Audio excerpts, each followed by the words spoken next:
Andiamo.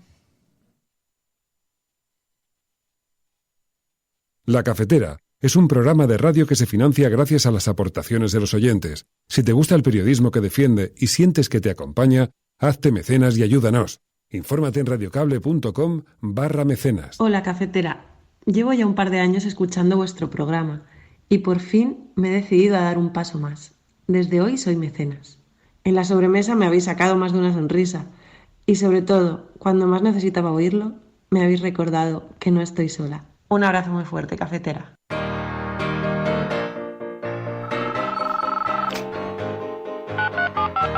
Son las 8:30 de la mañana. Las 7:30 en la Casa Museo de José Saramago, en Tías, Lanzarote. Buenos días, mundo. ¿Quieres un café? La Cafetera. Dirige Fernando Berlín. En el programa La Cafetera de Radio Cable. Una entrevista en Radio Cable. Durante 20 minutos en Radio Cable y dice todo lo que van a escuchar. Mañana en La Cafetera de Radio Cable. Radio Cable, que ha conseguido una auténtica primicia, ha entrevistado esta mañana y ha conseguido situar esa entrevista y lo que le ha dicho en los titulares. Con María Navarro y Pilar de la Peña.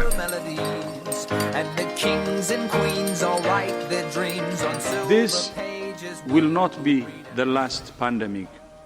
History teaches us that outbreaks and pandemics are a fact of life. But when the next pandemic comes, the world must be ready, more ready than it was this time. Não foi por acaso que escolhi para falar com você neste 7 de setembro, dia da independência do Brasil. Mais do que nunca, estou convencido de que a luta pela igualdade social passa sim por processo que obriga os ricos a pagar impostos proporcionais às suas rendas e às suas fortunas. Et calmement et jusqu'au bout que les engagements politiques de ce texte pris par Boris Johnson soient traduits juridiquement dans ce traité. Ahora mismo lo que estamos es cerrando contratos con distintas grandes farmacéuticas a nivel europeo, insisto. La accesibilidad va a ser para todos los ciudadanos europeos y la que se ha cerrado es con AstraZeneca Oxford, que es la que tiene ahora mismo los ensayos mucho más avanzados y esperemos que efectivamente a principios, en el mes de diciembre podamos empezar a vacunar a una parte de la población en nuestro país.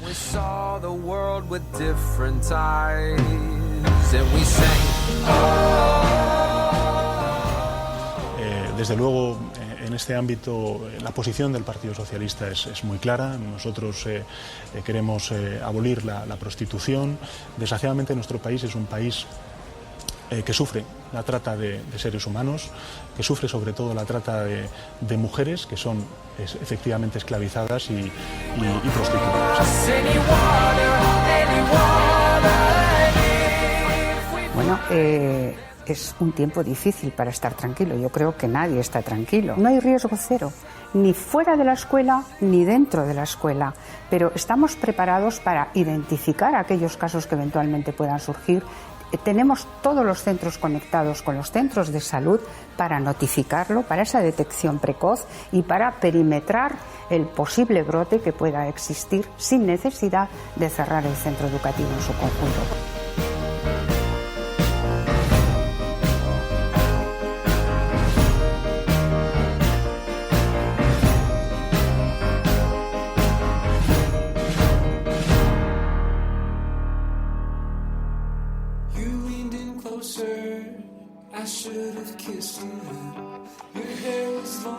Ay, pues así vamos día a día. Muy buenos días, Cafetera. Bienvenidos a este espacio de sosiego donde analizar la información, donde podemos conversar, donde podemos entre todos tratar de llegar a algún lugar en este mundo tan complejo, tan convulso en el que estamos navegando. Muy buenos días a todos, bienvenidos a La Cafetera.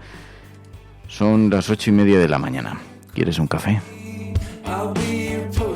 Bueno, saludamos de forma especial a todos los que os estáis incorporando a esta hora, también a los que lo hacéis después en diferido, a la retaguardia, y especialmente a aquellos que están lejos, que están solos, solas, nuestros expatriados que están en diferentes lugares del mundo, repartidos por todo el planeta, y que escuchan este programa y sienten que ese es su hilo de Ariadna que les conecta con sus familias, con sus amigos, con su país. Estás escuchando La Cafetera y si lo estás haciendo eres La Resistencia y no estás sola. Bueno, vamos a analizar las portadas de los periódicos, ya lo sabéis, vamos a hablar hoy de medio ambiente, de ecología, vamos a, como siempre, hacer un repaso por la agenda de La Cafetera, también por la página internacional, tenemos un montón de cosas de las que hablar y queremos escucharos, queremos vuestra participación, para lo que tenéis, ya sabéis, habilitados diferentes mecanismos. Un número de teléfono 627-002-002, donde hay un WhatsApp, y allí dejáis una notita de voz, y así os podemos escuchar y podemos conversar con vosotros sobre los temas de actualidad que tratemos, sobre los calendarios de vacunación que nos tienen, ya sabéis, muy inquietos a los cafeteros, porque nos preguntamos quién tomará las decisiones, cómo será el calendario de vacunación, qué dilema moral supone eso. Ayer lo decíamos como apertura del programa y hoy vamos a insistir un poco en ese, porque hay alguna novedad en torno a eso, así que vamos a insistir un poco en ese espacio. María Navarro, muy buenos días. Muy buenos días. ¿Qué tal estás? Pues muy bien.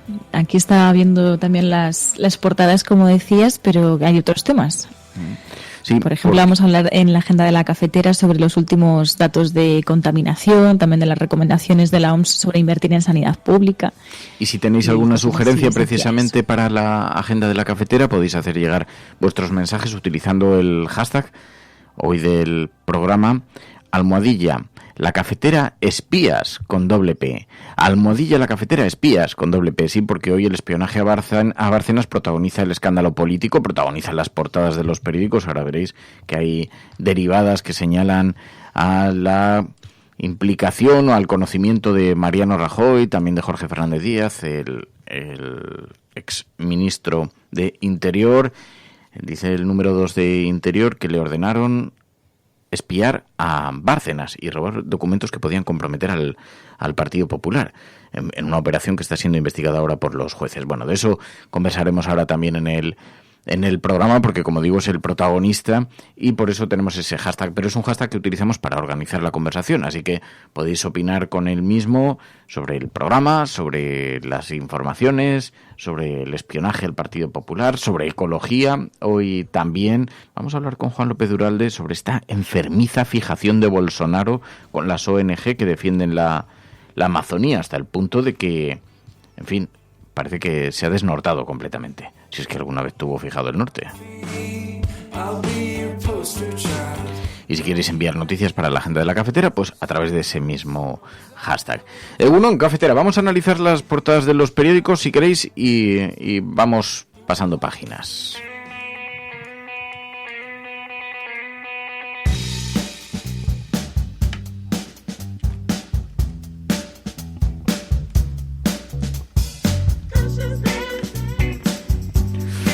Hoy vemos en los digitales que este es también el tema principal. En el diario.es, el espionaje a Bárcenas revela cómo el PP utilizó el gobierno para reventar la causa judicial sobre su caja B.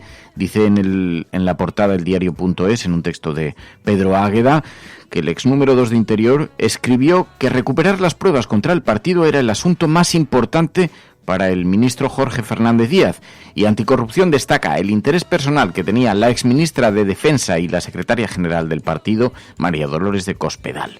Martínez acrecienta las sospechas sobre la utilización de los servicios secretos también del CNI.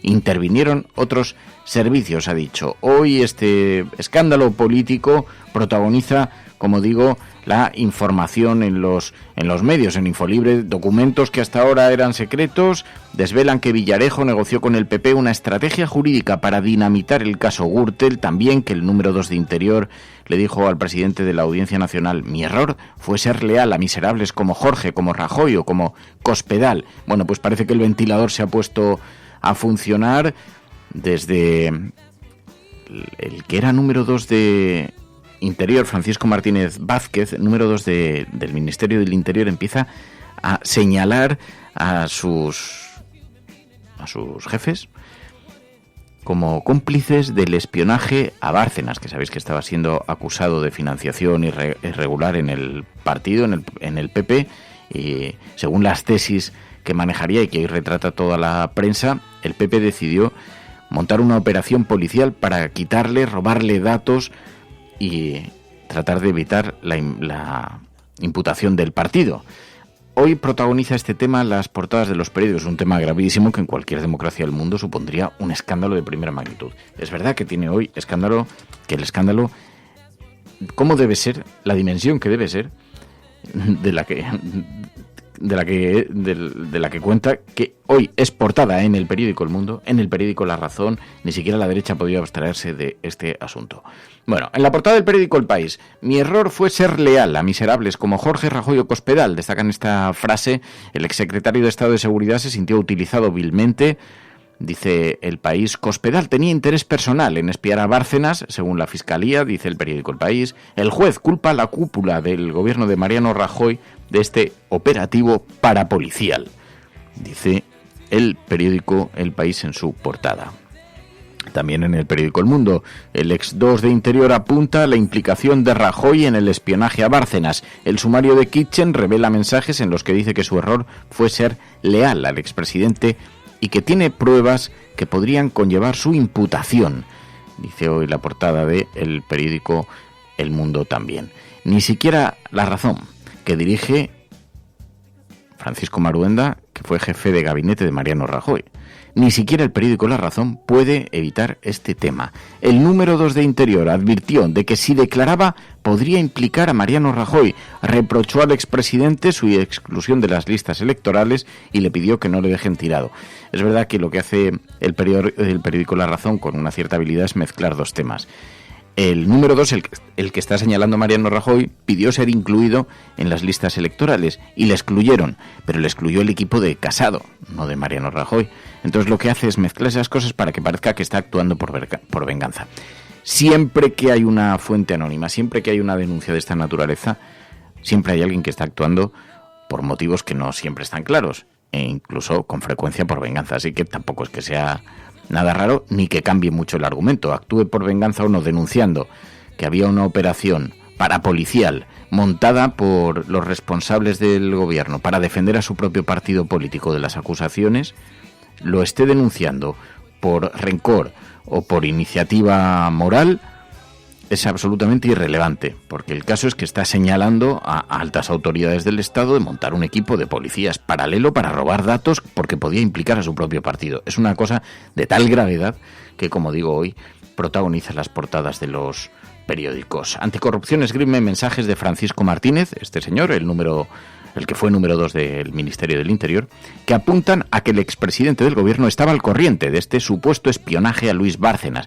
Llamarle espionaje a Luis Bárcenas es una manera demasiado generosa de definir este asunto, porque es una operación, como digo, completamente clandestina. Es una operación que no cuenta con ningún aval democrático, que utiliza a la policía para sus propios intereses, para intereses partidistas, para la defensa de su partido político, para dinamitar, para poner palos en las ruedas a una investigación judicial por corrupción. Son prácticas propias directamente de la, en fin, del mayor, no sé, representante de la corrupción. No se me ocurre en ningún país del mundo que una cosa de esta naturaleza pueda suceder, ¿no? Bueno, el que fuera número 2 de Interior asegura en mensajes enviados al exmandatario policial, Eugenio Pino, que fue utilizado vilmente. Y dice: mi error fue ser leal a miserables como Rajoy. Francisco Martínez, este señor, pidió entrar en las listas para seguir aforado, pero fue excluido por la dirección del partido. Lo que no dice es que fue excluido por la dirección siguiente, por la dirección de Pablo Casado. La Fiscalía apunta a que la secretaria general del PP, Dolores de Cospedal, en el supuesto espionaje a Bárcenas. Hoy asunto que está protagonizando las portadas de los periódicos y que, como digo, pues tiene todos los elementos para convertirse en el gran ariete jurídico contra el Partido Popular. Habrá que ver qué consecuencias tiene y si termina dando con la implicación de Mariano Rajoy, pero desde luego cuando le están señalando por activa y por pasiva, no resultaría nada extraño que terminase testificando. Estás escuchando La Cafetera y si lo estás haciendo, no estás sola.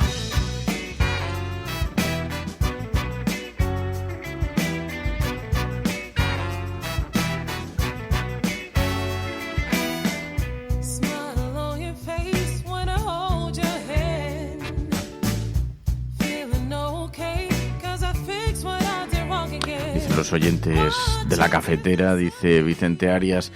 Este espionaje a Bárcenas ha descubierto a un partido popular que en lugar de legislar estaba dedicándose a funcionar en el poder como una organización ilícita, poniendo a su servicio recursos del Estado, recursos de la nación, para intereses particulares e intereses ilegales. Así que este hashtag ¡almohadilla la cafetera espías con doble P, ¡almohadilla la cafetera espías! ¿Qué te parece a ti este asunto? Yo no he querido emplear esa palabra, pero estabais tuiteando. Es que son prácticas que, de confirmarse, de ser ciertas, son propias de la mafia directamente. Utilizar a la policía para anular pruebas, para que además es a uno de tus extesoreros, para perseguirle, investigarle, para poner a un espía conduciendo su automóvil, para robarle pruebas, para poner palos en las ruedas a la investigación judicial que está analizando tu partido. Desde luego, lo que denota es una arrogancia y una soberbia superlativa. Que un ministro crea que se puede permitir utilizar la ley a su antojo y a las fuerzas policiales a su antojo, denota también la personalidad de Jorge Fernández Díaz, más allá de la investigación y de las prácticas paramafiosas de este asunto, ¿no? Si todo resulta ser probado como están indicando hoy las informaciones periodísticas. El juez apunta a la administración de Rajoy por el espionaje a Bárcenas. El objetivo del operativo parapolicial encargado a Villarejo, añade el juez, era evitar que la información que estaba en poder del extesorero sobre este partido llegase a la audiencia, llegase a los jueces. Es información hoy del periódico El País, que lo tiene publicado así en Twitter. Yo, como os digo, es el escándalo hoy el gran escándalo de actualidad. Bueno, todo esto, lo que ha pasado, lo que ha ocurrido es que ha dejado de lado este lío político, este vodevil, ha dejado de lado completamente el gran asunto internacional, la lucha contra la pandemia, la lucha contra el coronavirus. Ayer Pedro Sánchez el presidente del gobierno, fue entrevistado en Televisión Española. Habló del calendario de vacunación. Ya sabéis que es algo que nos llama mucho la atención. Intentábamos poner el foco aquí en el programa porque de alguna manera nos da la impresión de que este va a ser uno de los grandes asuntos centrales, porque además nos va a obligar a reflexionar sobre conceptos como la moralidad. El calendario de vacunación. ¿Quién lo decidirá? ¿Qué países podrán disponer de esas vacunas? ¿Por qué se decidirá que unas personas puedan estar protegidas ante el virus y otras estén expuestas ante el mismo? ¿De qué forma se tomará esa decisión? Y sobre todo, ¿en qué plazos? Porque eso también... Bueno, pues ayer Pedro Sánchez le preguntaban sobre esto. Y claro, ahora se especula qué plazos de tiempo podremos manejar para la vacuna. ¿Con qué vacuna? ¿De qué vacuna dispondremos? ¿A quién se empezará a vacunar primero? Ahora mismo lo que estamos es cerrando contratos con distintas grandes farmacéuticas a nivel europeo, insisto. La accesibilidad va a ser para todos los ciudadanos europeos y la que se ha cerrado es con AstraZeneca Oxford, que es la que tiene ahora mismo los ensayos mucho más avanzados, y esperemos que efectivamente a principios, en el mes de diciembre podamos empezar a vacunar a una parte de la población en nuestro país. ¿Qué es lo que hemos hecho en la última conferencia de presidentes? Pues básicamente lo que hemos hecho ha sido establecer un grupo de trabajo que se certificará su puesta en marcha el próximo miércoles en el Consejo Interterritorial, donde pues empezaremos a trabajar sobre qué grupos de población, qué grupos vulnerables son los susceptibles de recibir en primer lugar esa vacuna. Esperemos que en el mes de diciembre. Pues en efecto, aquí la cuestión es que si en diciembre se empieza a vacunar, hay algunas informaciones hoy en los periódicos que hablan de la necesidad del número de dosis, del número de vacunas que serían necesarias y de las que por lógica pues no disponemos todavía. Así que mucha preocupación en torno a ese calendario de vacunación. Decía Fernando Simón sobre la distribución de la vacuna en los diferentes países europeos. De hecho, son los grupos prioritarios que manejamos en toda Europa. Son fundamentalmente las personas vulnerables, personas mayores, personas con patologías previas, etcétera, y luego grupos de población que pertenecen a o que realizan servicios esenciales, empezando probablemente por los sanitarios o personal que trabaja en instituciones sanitarias y sociosanitarias. Hay otros grupos de población esenciales que se irán uniendo y lo que sí que es cierto es que será cada país el que tendrá que decidir, según la disponibilidad de vacunas en cada momento, por cuál de todos estos grupos empieza a vacunar. En España se está haciendo un trabajo muy importante para tratar de definirlo, para tratar de llegar a los acuerdos adecuados, tanto con la Unión Europea, pero también a nivel interno con las comunidades autónomas, para definir bien, correctamente y de forma homogénea los grupos de interés para iniciar todo el proceso de vacunación, que serán básicamente los que he comentado. Puede variar marginalmente el orden entre un país y otro, pero no creo que haya grandes variaciones. Todo esto lo conoceremos en los próximos días, pero sabiendo que la vacuna, cuando empiece, no cuando esté disponible para todos, cuando empiece a haber dosis disponibles, será a partir del mes de diciembre como pronto. Eso decía Fernando Simón, a partir de diciembre como pronto, pero en efecto, como os comentábamos hoy en la portada del diario.es, España necesitaría 15 millones de dosis de vacunas para un primer control de la epidemia, pero espera contar con 3 millones en diciembre, así que la administración de la vacuna se produciría de forma paulatina.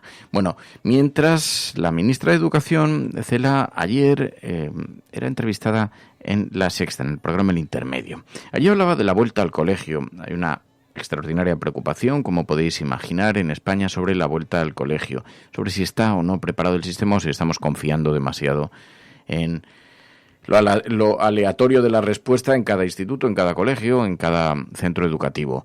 Decía que sí, que España es un país que está preparado para esto.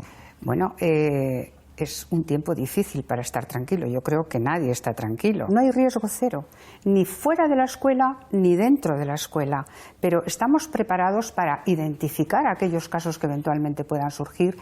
Tenemos todos los centros conectados con los centros de salud para notificarlo, para esa detección precoz y para perimetrar el posible brote que pueda existir sin necesidad de cerrar el centro educativo en su conjunto. ¿Cuántos casos debería haber en un colegio para que tuviera que cerrar? Solamente cuando se produzca un caso de tal gravedad, un caso quiero decir cuando se produzca una situación, una circunstancia de tal gravedad en la que en un determinado centro educativo haya una transmisión completamente incontrolada del virus, las decisiones sanitarias serán las que importen y la decisión sanitaria será la del cierre en función de la circunstancia.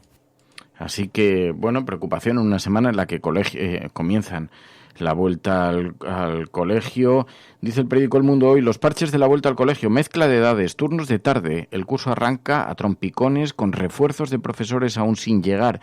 Y dijo Ayuso, no mandamos a los alumnos a una zona de riesgos. Ha tenido mucha repercusión Ayuso haciendo un videocomunicado desde a las autoridades educativas, también a los profesores, a los padres, hablando del gran esfuerzo organizativo, al despliegue de medios sin precedentes, a la mayor inversión de la historia. La Comunidad de Madrid ha diseñado un gran esfuerzo organizativo de tal manera que el regreso a las aulas se producirá de manera escalonada durante las próximas semanas para velar por la seguridad de alumnos y profesores. Los expertos de las consejerías de Educación y Sanidad, más las direcciones de los centros, han elaborado un gran plan para hacer de los colegios un lugar seguro. Y es muy importante que las familias sepan que no mandamos a los alumnos a una zona de riesgo, sino a un lugar seguro. Hemos bajado la ratio. No mandamos a los alumnos a una zona de riesgo, y ahí daba cuenta de las medidas que se han tomado. Se ha bajado la ratio de los colegios para que haya menos alumnos por aula, se han habilitado espacios, se ha pedido a los ayuntamientos incluso que en ciertos colegios, en ciertas zonas de la región se habiliten espacios, tanto polideportivos como lugares al aire libre, para intentar trasladar las clases allí, pero más allá de las declaraciones políticas y de las intenciones políticas, lo que vemos es un absoluto caos organizativo. Algunos profesores estaban teniendo conocimiento de que tenían que incorporarse al día siguiente, después de conocerse los resultados de las pruebas PCR. El caos organizativo es tan importante que hay profesores que todavía no saben ni siquiera que van a tener que incorporarse, y el número de profesores que tienen que hacerlo está muy por debajo de los cálculos que se hicieron en un primer momento para observar las necesidades que tenía el sistema educativo para poder garantizar esa asistencia a los alumnos. En fin, el caos organizativo en este momento es altísimo. Pero mientras tanto, es verdad, decía desde la Organización Mundial de la Salud, esta no va a ser la última pandemia y tenemos que llegar preparados. Es obvio que no lo hemos estado. This will not be the last pandemic. History teaches us that outbreaks and pandemics are a fact of life. But when the next pandemic comes, the world must be ready, more ready than it was this time. Y además de lo que decía el director general de la OMS, también von der Leyen pedía unidad desde Bruselas y solidaridad global a los países. We have to join forces. Because one thing is clear. We will not be safe until everyone, whether here in Europe or out there in the world, is safe. We need global solidarity.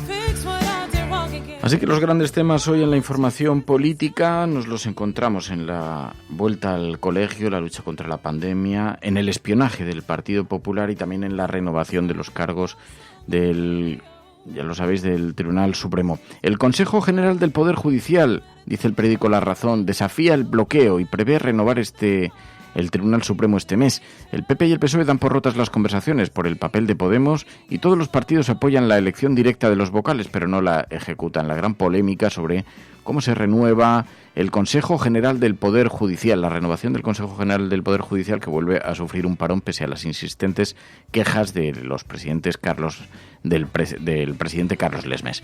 El PSOE y el Partido Popular se lanzan acusaciones para no mover pieza, pero el Poder Judicial lanza un desafío al bloqueo y prevé nombrar jueces del Supremo este mismo mes. Hoy en portada del periódico La Razón, también en este mismo debate también en el periódico El Mundo, Sánchez quería 2 vocales para Iglesias mientras atacaba al Consejo General del Poder Judicial, dice hoy el periódico El Mundo en su portada. Guerra sin cuartel por el Poder Judicial.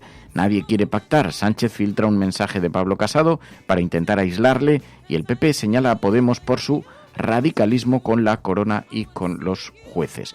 Hay una polémica que ahora protagoniza también este debate. Resulta que Pablo Casado se comprometió con Pedro Sánchez a renovar el Consejo General del Poder Judicial y se lo manifestó por WhatsApp con un mensaje. Le dijo que estaba dispuesto.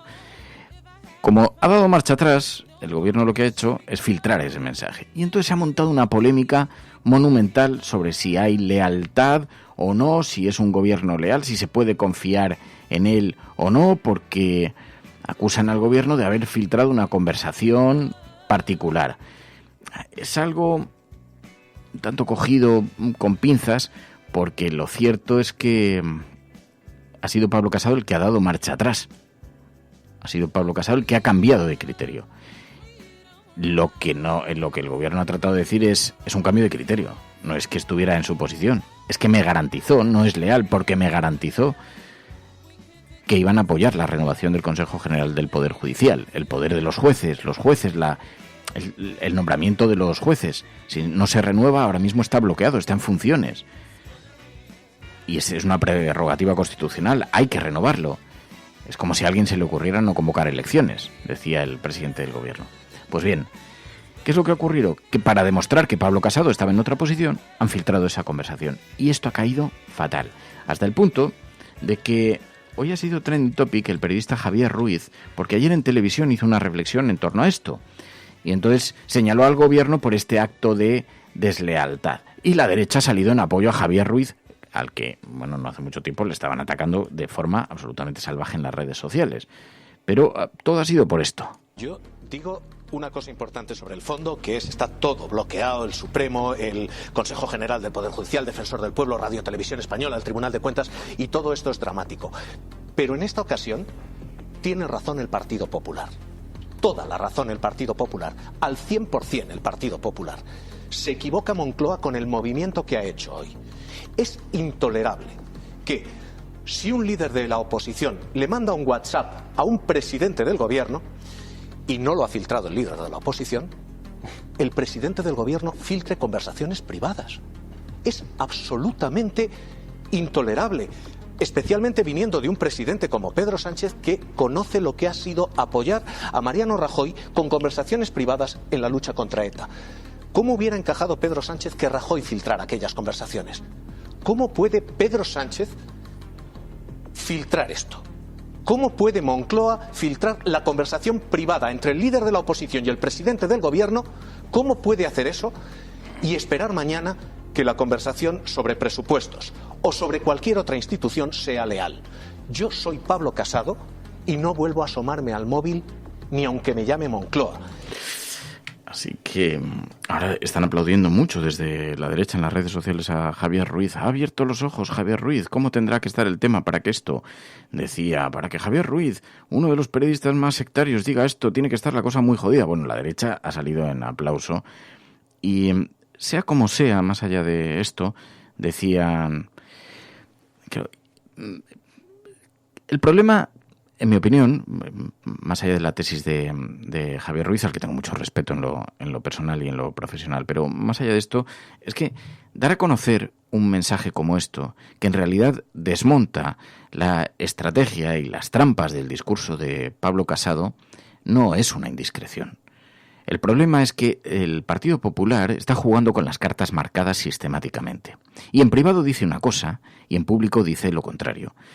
Y yo no sé si Pedro Sánchez terminará pidiendo disculpas por la filtración de este mensaje o no lo hará. No tengo ningún dato sobre esto ni ningún interés. Porque me parece que lo que revela en realidad es la hipocresía política. Y por eso a mí, personalmente, yo no tengo ningún problema. No creo que esto, como dicen algunos en las redes sociales, en el debate público, en Twitter, que esto esté revelando cómo está la cosa para que Javier Ruiz diga esto, ¿no? Yo creo que aquí lo de menos es lo que diga o no un periodista. Lo relevante es si un partido político puede comprometerse a renovar el Consejo General del Poder Judicial, que, como digo, no solamente es prerrogativa constitucional, que está bloqueado el poder de los jueces por el capricho de un partido político que no cuenta con los votos suficientes para hacerlo y, sin embargo, bloquea las instituciones, te puede prometer en privado que lo quiere hacer y después estar acusándote públicamente a ti de ser el que pone los palos en las ruedas. Así que, hombre, ¿qué último recurso le queda al gobierno que mostrar la conversación y decir, esto es lo que dice este señor en privado? Y eso otro es lo que está diciendo en público, pero en privado a mí me garantizó que se iba a desbloquear. Bueno, estás escuchando La Cafetera y si lo estás haciendo, eres la resistencia. No estás sola. Tenemos que hablar aquí ahora con Juan López de Uralde. Ya sabéis que abrimos un paréntesis, siempre una página para hablar de el gran reto que tienen las sociedades, la lucha contra el cambio climático, la defensa del medio ambiente.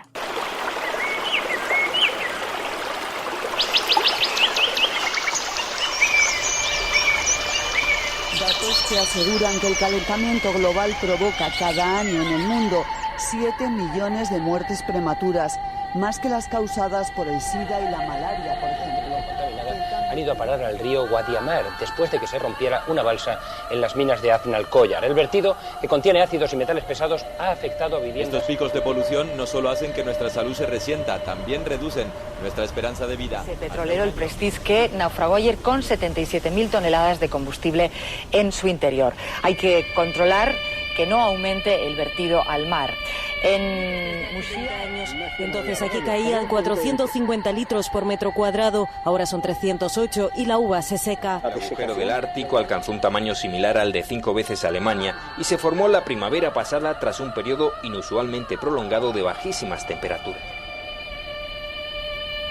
Todos tenemos el poder de cambiar. Entonces, ¿a qué esperamos?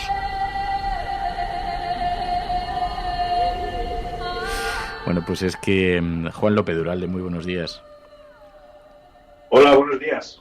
Hoy es el cumpleaños de Juancho López de Uralde, que sabéis que además de ayudarnos a comprender un poquito mejor esta batalla contra el cambio climático, en la defensa de la ecología, del medio ambiente, también es un buen amigo de este programa, así que en nombre de la audiencia de La Cafetera, feliz cumpleaños, Juancho. Pues muchas gracias, Fernando. Muchas gracias a todos y a todas. Ahí vamos, cumpliendo años. Cada año un poco más viejos, pero un poco más sabios también. Eso sí, te iba a decir, no sé si celebrar estas cosas, porque claro, eso supone que el tiempo va pasando. Pero como dice Pilar de la Peña, siempre la alternativa es peor, no celebrarlas.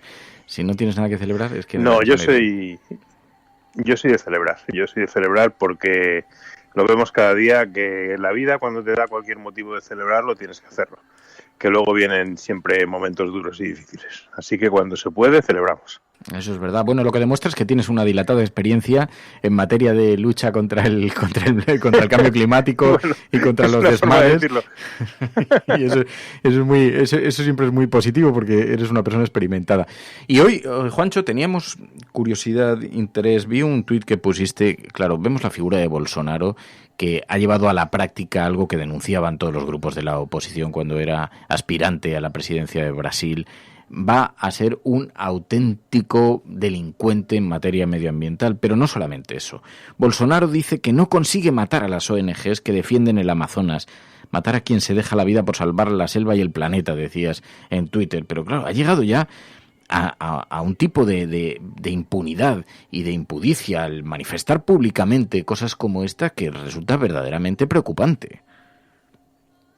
Claro, efectivamente me alarmó mucho esta declaración de Bolsonaro y por eso me hice eco de ella, porque bueno, ahora estamos en el tiempo de fuegos, desgraciadamente en el Amazonas, y cada año vemos con horror cómo pues la selva se va quemando y se va destruyendo por intereses fundamentalmente vinculados a la introducción de ganado, de cultivos para la alimentación de ganado, como la soja, etcétera, ¿no?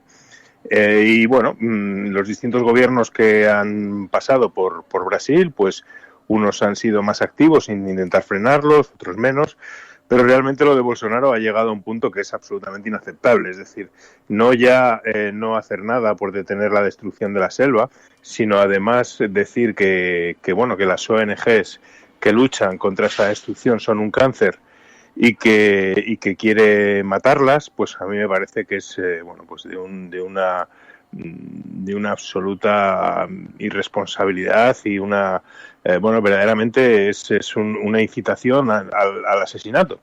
Y esto es muy grave, porque esto cuando lo dice un presidente de un país, pues llega a muchos rincones y nadie sabe qué consecuencias va a tener, ¿no? Y todos sabemos y cada año tenemos que ir a la truculenta cifra de activistas ambientales asesinados en América Latina, y estas cosas lo que hacen es fomentar ese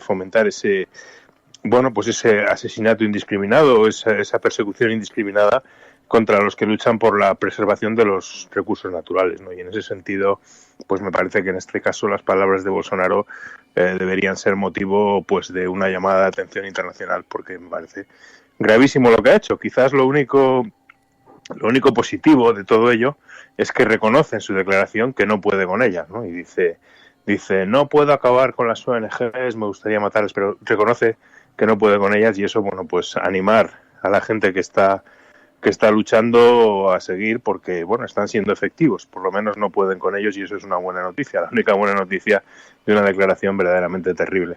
No solamente es la naturaleza de una afirmación como esta que da carta blanca a un montón de empresas que operan en la zona, de mafias que operan en la región, incluso a su propia policía, a su propia industria dentro de Brasil. Denota también un escasísimo respeto por los derechos humanos cuando estamos viendo que hay un ataque y una persecución sistemática a los activistas que trabajan en la región, en la zona.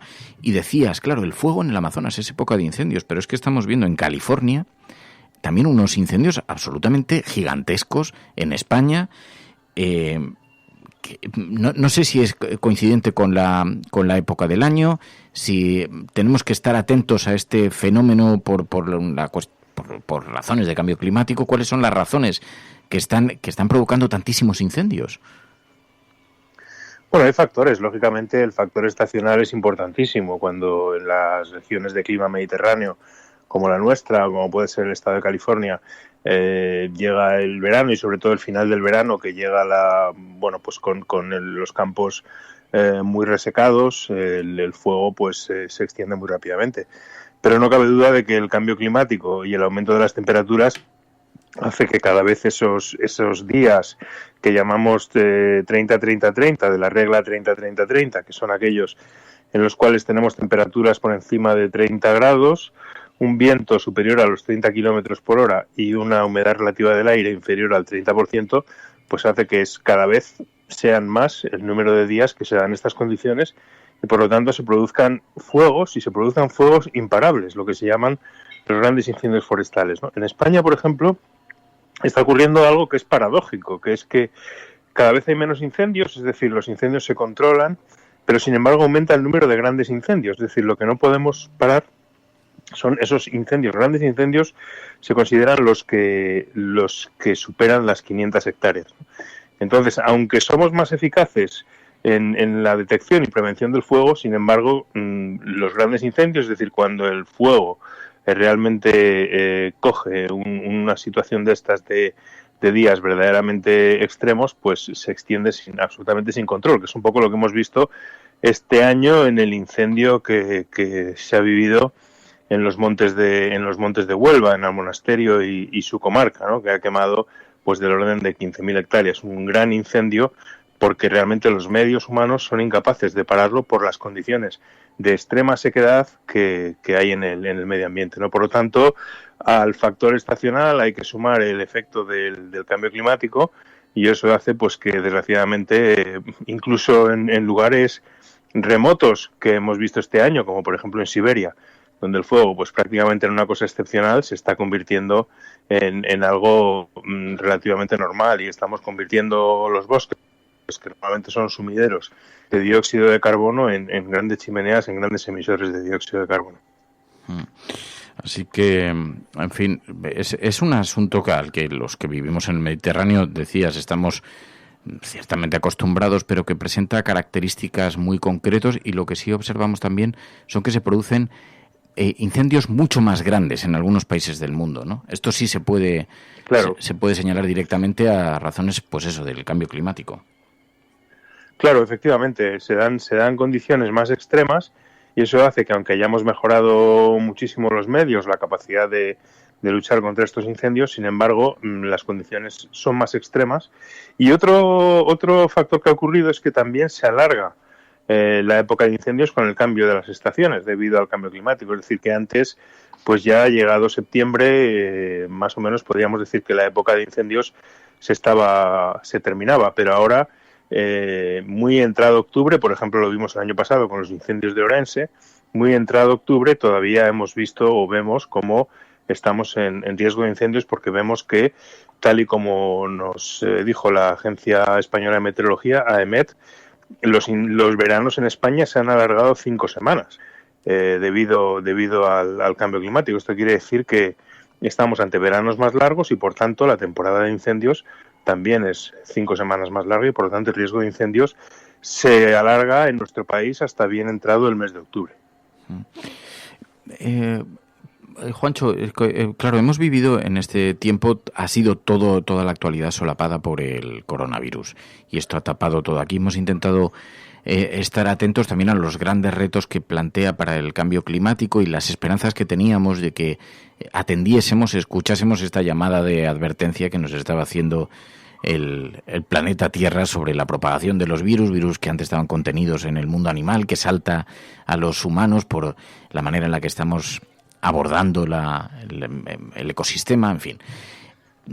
Tenemos ahora en el calendario, porque parece que todo ha quedado paralizado en España, tenemos la aprobación de la ley de cambio climático, previsiblemente será pronto, pero tenemos en el calendario cómo están las conferencias, todo eso ha quedado completamente frenado todo, ¿no?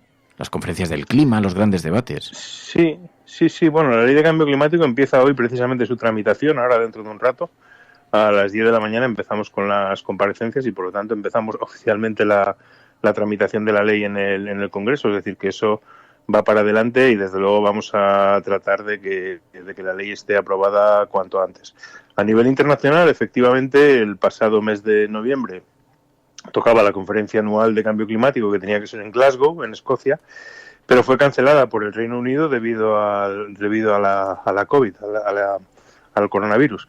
Y ahora mismo estamos a la espera de que se establezca una nueva fecha, pero claro, efectivamente esto hace que sobre una situación ya de tiempo de retraso, que estamos ya en tiempo de descuento, pues nos encontramos con que se ha aplazado la próxima gran cita. Esto no debería ser una excusa para seguir avanzando en las medidas que tienen que tomar los países, porque al final, haga lo que haga la comunidad internacional, lo cierto es que las medidas tienen que tomarse también a nivel nacional y a nivel local, ¿no?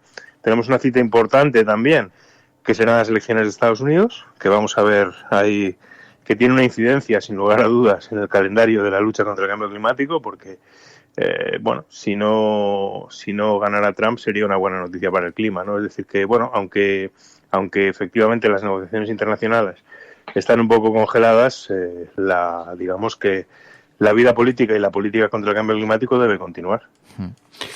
Pues Juancho López de Uralde, te agradecemos muchísimo, como siempre, que nos hayas atendido y que pases un buen día, que disfrutes de tu cumpleaños, que hoy en el comienzo precisamente de la tramitación de esta importantísima ley sobre el cambio climático, mira, una buena coincidencia.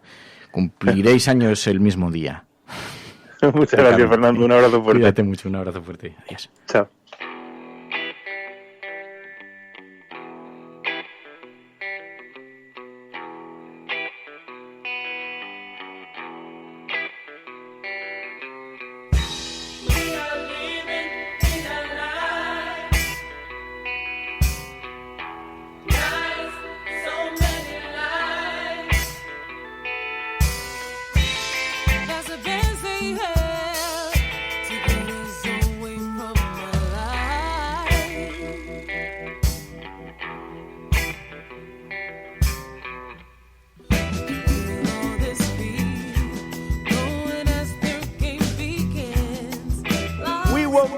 America safe again. Ante Dios Todopoderoso, Venezuela. Por ahí hay un payaso. Lo primero que tiene que hacer o tenía que hacer es convocar a elecciones. Esas caritas del domingo. Lo que vamos a disfrutar el domingo con los progres. Me taché a Podemos de populista. Ahí me equivoqué. Pero el Partido Popular sí que tiene que tener credibilidad para hablar de corrupción, porque es nuestra seña de identidad. Y aprovecho la ocasión para invitarte a que acudas al acto de presentación de Vox en Barcelona. Pues este jueves, no sé si estaré yo, pero alguien de Ciudadanos seguro que acude, porque la cordialidad, de verdad, o sea, no es porque estemos, la gente que nos conoce fuera del plató sabe que esto ha sido siempre así. El cielo no se toma por consenso, el cielo se toma por asalto. Yes, we can. Yes, we did. Vamos a proceder a la exhumación de los restos del dictador Franco del Valle de los Caídos. El enemigo es Daesh, el terrorismo yihadista. Más allá de la agenda setting está la agenda de los oyentes de la cafetera. Buenos días, cafeteros. Buenos días, cafetera. Buenos días, mundo. Creo que la revolución dicen que será feminista o no será, y yo apunto, además, que será ecologista o no será. Hagamos que se nos oiga. Hagamos que se nos conozca. Buenos días, Resistencia. Buenos días, cafetera. Buenos días, Resistencia. Os hablo desde Atenas, donde vivo y trabajo desde hace más de 3 años, cuando empezó la mal llamada crisis de los refugiados. Buenos días, cafetera. Buenos días, cafeteros. Muy buenos días, Resistencia. Os saludo desde Miami. Tu colaboración es importante. Ayúdanos retuiteando la dirección de este programa. radiocable.com.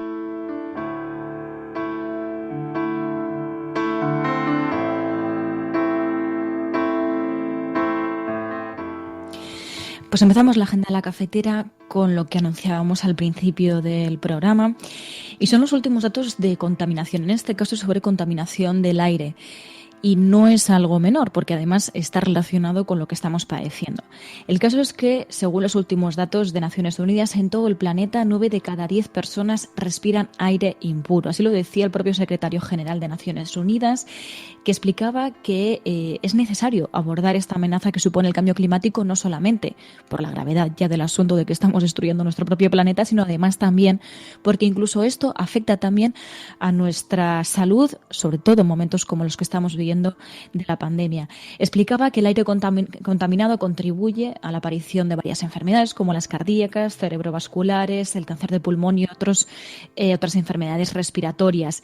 Se estima que causa alrededor de 7 millones de muertes prematuras cada año, sobre todo en los países de ingresos más bajos, y además no solamente amenaza la salud, también amenaza la economía, la seguridad alimentaria y el medio ambiente. Explicaba que a medida que el mundo se recupera de la pandemia, ahora es más necesario que nunca vigilar la contaminación del aire, que ha aumentado también en los últimos meses. Decía que limitar el calentamiento global a 1,5 grados ayudará a reducir la contaminación del aire, las muertes y las enfermedades. Y incluso hablaba también de un cambio drástico y sistémico, porque las emisiones, como decía, de gases contaminantes están creciendo de nuevo, incluso con niveles superiores anteriores a la pandemia. Lo hemos visto, ¿no? El uso ahora mismo del coche, cómo se está incrementando por la situación de la pandemia. Bueno, pues sí, hay datos que avalan que se están superando, incluso en algunas zonas, se están superando los niveles anteriores a la pandemia. Por eso decían que es necesario la cooperación internacional en la transición a las tecnologías no contaminantes y explicaban que solo la contaminación por ozono, además, es responsable de la pérdida de 52 millones de toneladas de cultivos cada año en todo el mundo. Decían que los confinamientos por la enfermedad, por la COVID, nos demostraron que es posible tener esos cielos más limpios, que podemos contribuir a acabar con la contaminación del aire y que es una muestra más de que si queremos, podemos. De hecho, podríamos salvar millones de vidas y ahorrar miles de millones de dólares cada año, decían desde el Programa de Naciones Unidas para el Medio Ambiente. Así que si queremos, podemos. En otro orden de cosas, Marta nos enviaba una información que tiene que ver con Colombia. Nos decía, tenéis que poner el foco en la amenaza a los líderes sociales. Colombia acumula más de 50 masacres en lo que va de año. Son datos del Observatorio de Conflictos, Paz y de Derechos Humanos de Indepaz, que dice que en lo que va de año se han perpetrado más de 50 masacres, lo que se ha traducido en cerca de 200 asesinatos. Con los últimos crímenes, decían, han aumentado a 205 los asesinatos de líderes sociales en Colombia durante estos primeros 9 meses del año. ¿Qué consideran masacre? Consideran masacre el homicidio intencional y simultáneo de varias personas, 3 o más personas, protegidas por el derecho internacional humanitario y en estado de indefensión. En base a estos datos, decían que el mes más violento, de hecho, ha sido el mes de agosto, con un total de 11 masacres. Y con los últimos asesinatos incluso ha habido consecuencias políticas, porque se ha llegado a pedir la renuncia del ministro de Defensa. Y en otro orden de cosas, nos hablabais de la inversión en sanidad pública, algo que sobrevuela desde hace meses sobre la agenda política. Pero desde Naciones Unidas insisten en que la salud pública tiene que ser la piedra angular de la estabilidad social, económica y política. Esto significa invertir en servicios orientados a la población para prevenir, detectar y responder a las enfermedades. Incluso el propio director general de la OMS, de la Organización Mundial de la Salud, decía que muchos países sí que han hecho enormes avances en medicina, pero que todavía muchos otros países han descuidado sus sistemas de salud. Decía que hay que continuar invirtiendo en salud pública y en atención primaria. Esto nos suena en este país. Y en el caso de América Latina ponía el foco en Uruguay, porque es un ejemplo, decía, de inversión en los últimos años. Decía que aunque América ha sido la región más afectada, Uruguay ha notificado el menor número de casos y muertes en América Latina, tanto en total como por habitante, lo que demuestra que sí, que la inversión en sanidad pública salva vidas no solamente a corto plazo, sino también a largo plazo. Decía que no es casual. Uruguay tiene, decía, uno de los sistemas de salud más sólidos y resistentes de América Latina. También con Alemania, lo hemos visto en los últimos días. Angela Merkel ha anunciado que su gobierno invertirá 4.000 millones de euros para fortalecer el sistema de salud pública hasta el año 2026, y por eso vemos que ahora más que nunca comprobamos las consecuencias de invertir o no en sanidad pública. Y para terminar la agenda de la cafetera, terminamos con otro asunto que nos decíais no se puede dejar de lado. Incluso Greenpeace ponía el foco en ello. Hablaba de los incendios, hablaba de que la bajada de temperaturas, la vuelta al cole y al trabajo hace que nos relajemos en la atención sobre los incendios forestales, pero decían los incendios como el de Huelva y el de Cáceres nos recuerdan que el riesgo continúa. Incluso hablaban, nos recordaban de ese mes de octubre de 2017, que además estuvimos con la cafetera en los incendios en Galicia. No podemos relajarnos, en estas fechas también puede haber incendios. Incluso analizaban los datos del Ministerio a 23 de agosto y explicaban que casi el 67% de los incendios quedan en fase conato, es decir, que quedan en una hectárea porque los operativos de extinción son eficaces. Y a estas fechas, el año 2020 ha tenido una reducción de la mitad de la superficie quemada con respecto a la media. Hablaban también de que este año, de momento, va por debajo de la media del decenio. Así que, de momento, es verdad que hemos tenido relativamente buenos datos, pero no podemos relajarnos. Explicaban que el confinamiento ha atrasado las labores preventivas y de entrenamiento de equipos en terreno y que por eso no podemos perder la guardia en este asunto. Podrán decir todos los periódicos del mundo lo que quieran. Secessionist parties in Catalonia have wasted no time following the reconvening. Vamos a esta hora con información de último minuto. A esta hora en España, el ex vicepresidente del gobierno. En España finaliza el recuento de votos en los comicios municipales y autonómicos con una participación del. En las últimas semanas hemos podido comprobar cómo los medios de comunicación internacionales. Imagínense cualquier lector de la prensa extranjera que descubre que al que se propone para el Banco Mundial. A Spanish nurse who helped treat 2 Ebola victims in Madrid has tested positive for the disease herself. Spain announced that a nurse is the latest to be diagnosed. Está precisamente un asunto al que aludía María Navarro, pero estaba viendo, hay una cosa muy llamativa hoy en la BBC, hacen un análisis sobre el coronavirus en África. ¿Por qué el coronavirus en África está presentando índices de contagio tan bajos y una tan baja tasa de mortalidad?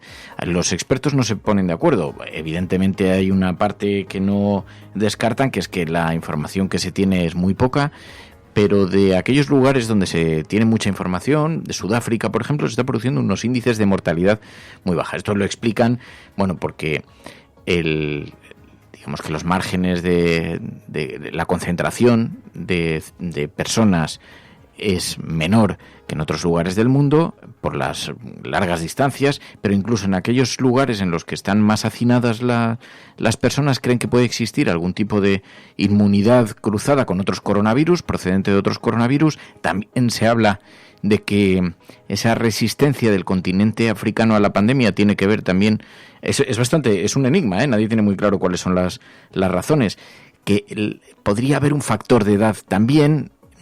Muchos menos africanos viven hasta los 80 años, por lo tanto es menos probable que mueran tras contraer el virus, hay una población más joven, dicen. Bueno, sea cual sea la respuesta, es verdad que hay una cierta curiosidad sobre esto porque, bueno, como decía antes, recuerda María estas palabras del director general de la OMS cuando decía: América ha sido la región más afectada, pero Uruguay ha notificado el menor número de casos y muertes en América Latina, tanto en el total como por habitante. No es un accidente. Uruguay dicen que tiene uno de los sistemas de salud más sólidos, más resistentes de América Latina, pero claro, esto se contrapondría con lo que está sucediendo en África. En fin, muy llamativo este asunto. Bueno, tenemos algunas noticias relacionadas con Internacional. Pilar de la Peña, buenos días. Hola, buenos días.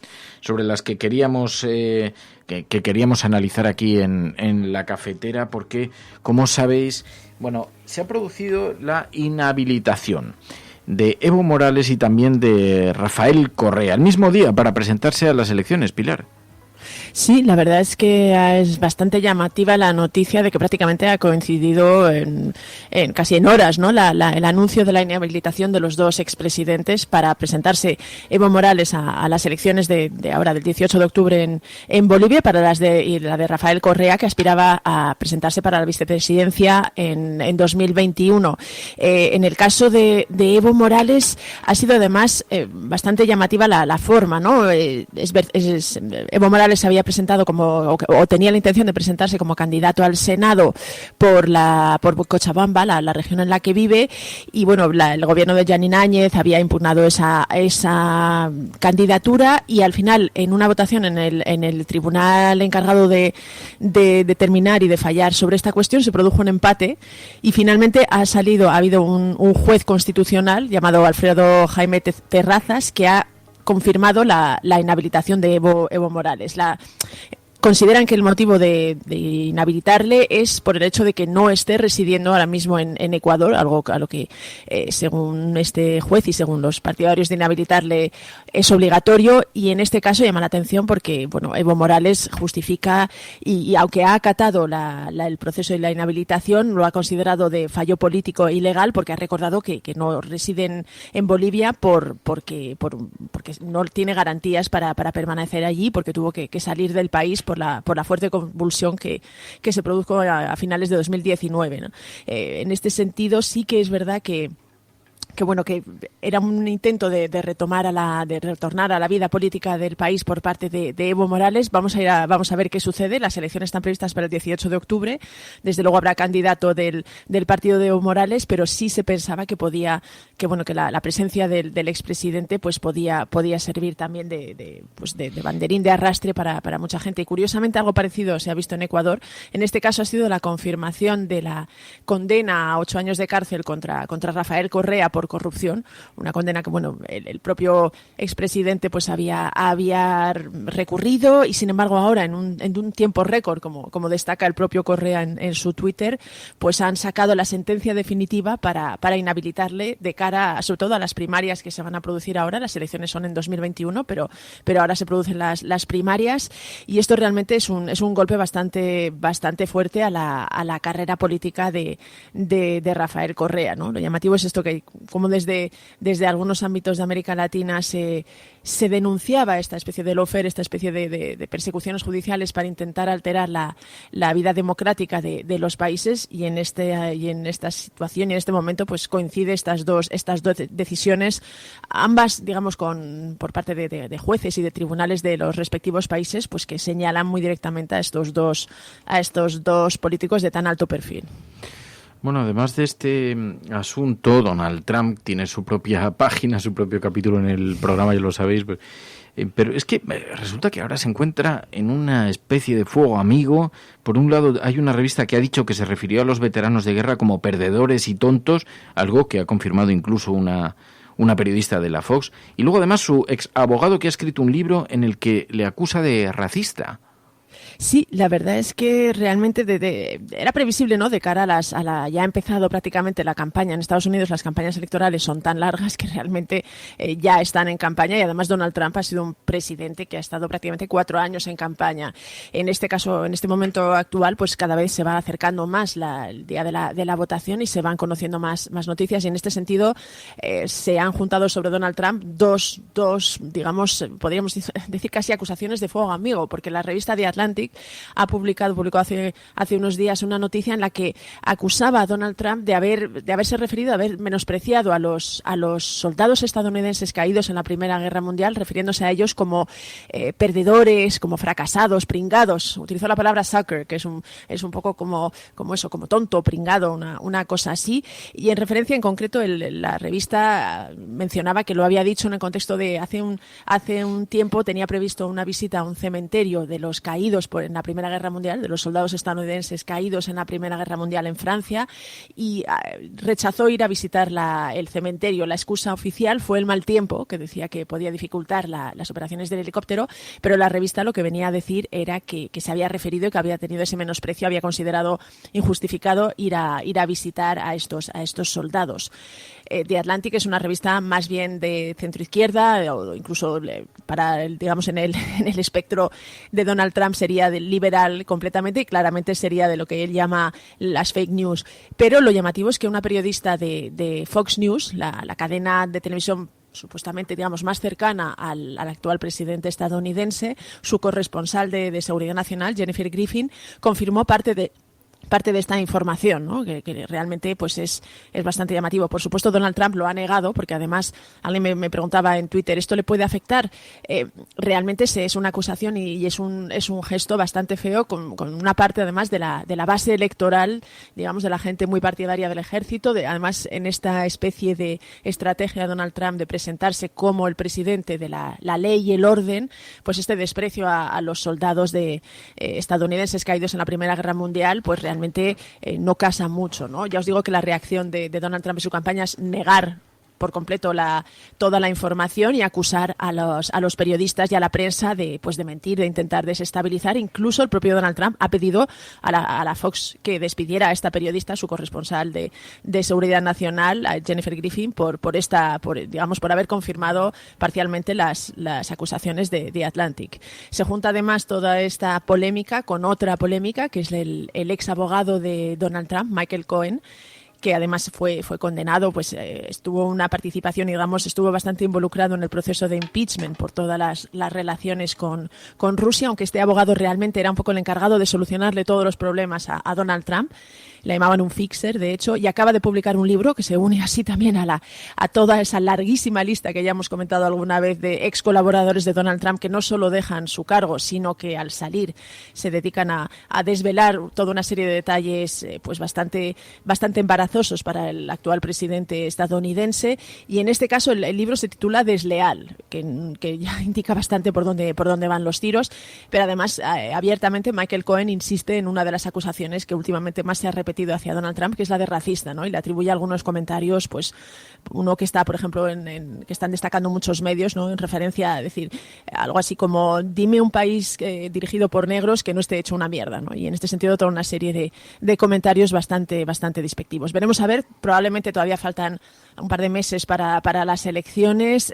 Iremos a ver, va a salir muchísimas más informaciones de este estilo en los medios, y veremos a ver qué efecto tiene en la campaña. Aunque ya os digo que en el caso de la información sobre los soldados sí que realmente afecta a una parte de la base de votantes de Donald Trump, y sí que le puede hacer un cierto daño. Hay mucha polémica ahora también en Estados Unidos, hoy lo recogía la BBC, porque hay una cierta preocupación a que Donald Trump esté pretendiendo apurar una fórmula contra el coronavirus para poder utilizarlo como elemento propagandístico antes de las elecciones en Estados Unidos. Y dice, de hecho estaba diciendo Donald Trump, la estamos produciendo con anticipación para que cientos de millones de dosis estén disponibles rápidamente. Tendremos una vacuna segura, eficaz este año. Juntos aplastaremos el virus antes de fin de año, quizá incluso más pronto. Y claro, los expertos están preocupados porque las cifras del virus allí son muy elevadas, son altísimas, y piensan que utilizar de una forma tan propagandística un asunto como ¿esto es ciencia o esto es política? Bueno, Donald Trump es un personaje, desde luego, sobre el que uno no puede tampoco bajar la guardia, la atención. Oye, tendremos que hablar, Pilar, las elecciones en Venezuela van a ser enseguida. Esto nos augura una etapa de portadas de periódicos de una intensidad que a nadie se le escapa. Todo lo que tiene que ver con Venezuela en España tiene una gran repercusión, un gran recorrido.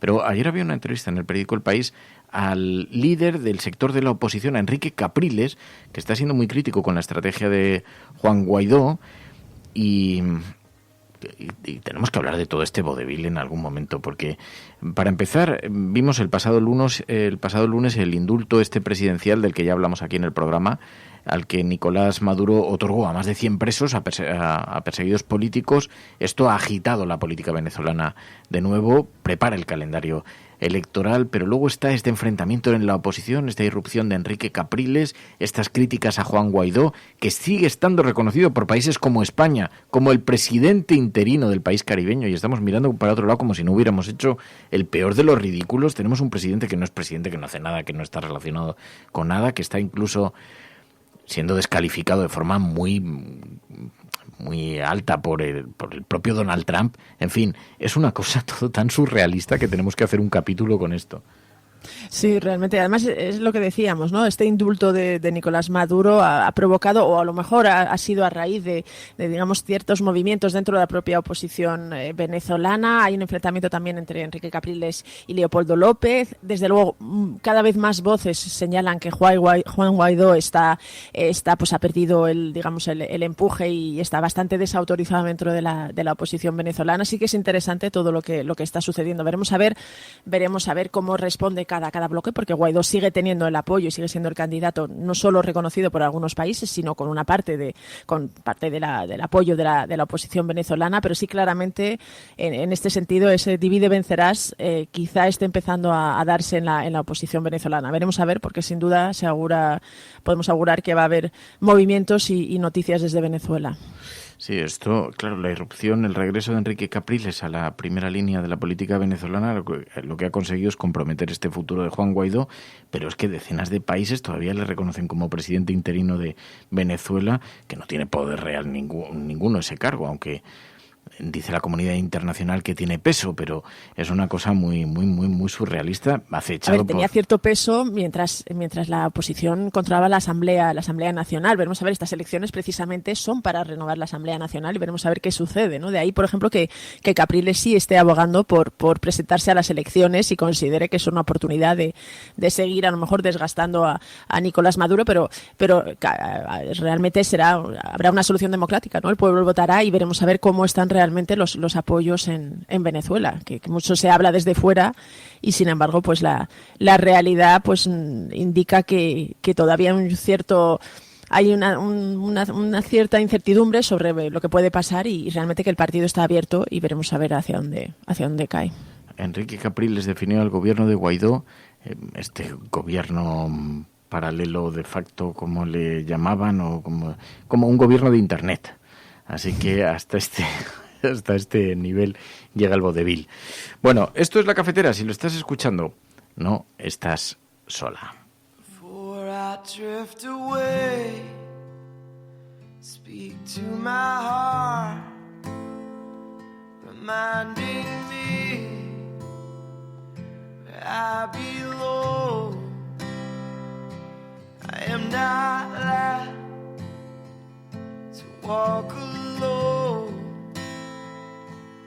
Will not rest until I'm safely in your arms. Your mercy's new every day, but I've had enough of my wandering.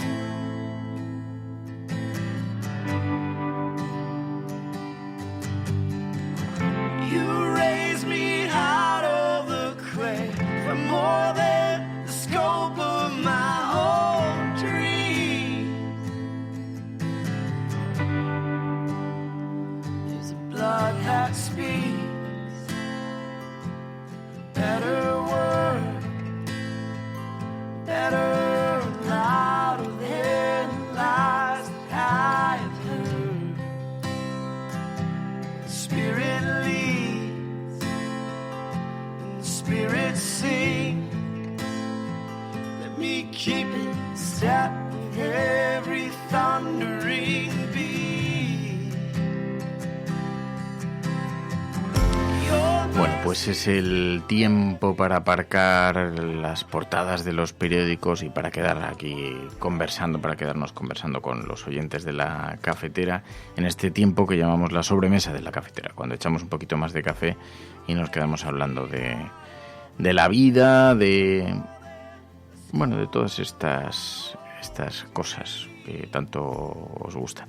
Había un estudio que hemos visto, luego la sobremesa de La Cafetera nos va llevando por sitios insospechados, pero el otro día vimos un estudio que nos pareció muy interesante.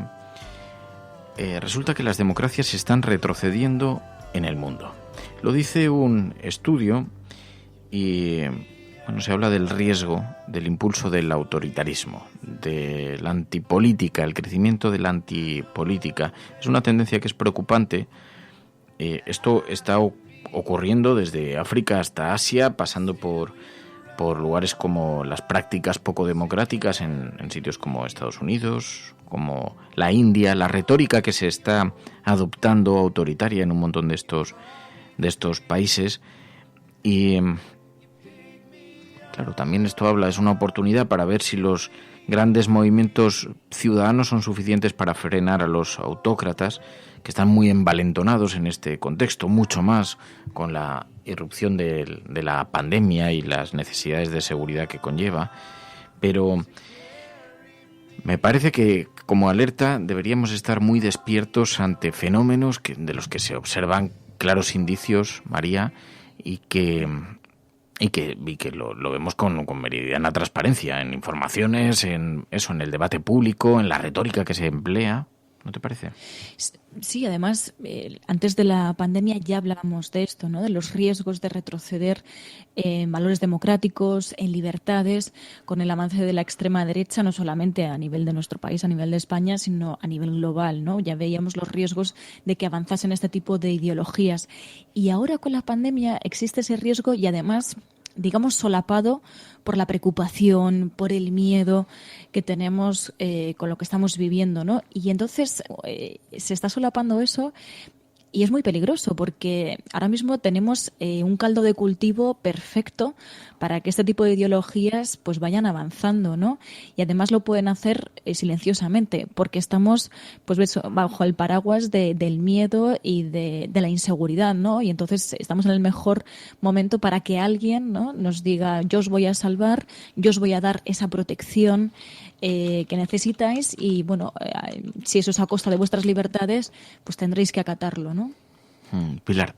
Sí, hay algunos líderes, de hecho, no solo en Rusia, China o Estados Unidos, como se está señalando, también en Europa, ¿no? Hemos hablado bastante de, por ejemplo, Polonia o de Hungría con Víctor Orbán, y es verdad que se están perfilando en bastantes países líderes de este tipo, ¿no? Con cierto deje autoritario, van además saliendo partidos generalmente vinculados con la extrema derecha, pero eso, pues podemos hablar de algunas personas como Salvini o Abascal aquí en España, Alternativa por Alemania.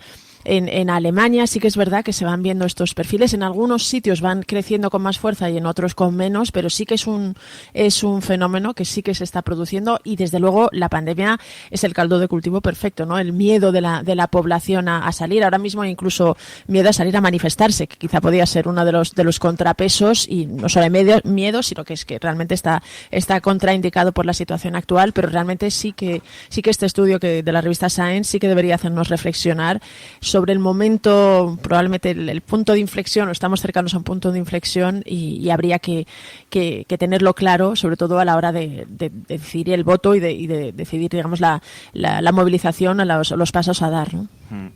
Luego todo tiene que ver con el respeto a las estructuras democráticas también que se está dando en el debate público, ¿no? Y lo ves, por ejemplo, en el debate en las redes sociales, la manera en la que se descalifica los poderes de la democracia, a los representantes de los poderes de la democracia. Es verdad que con sus más y sus menos, claro, tampoco esto puede suponer que no podemos hacer desaparecer la crítica, ¿no?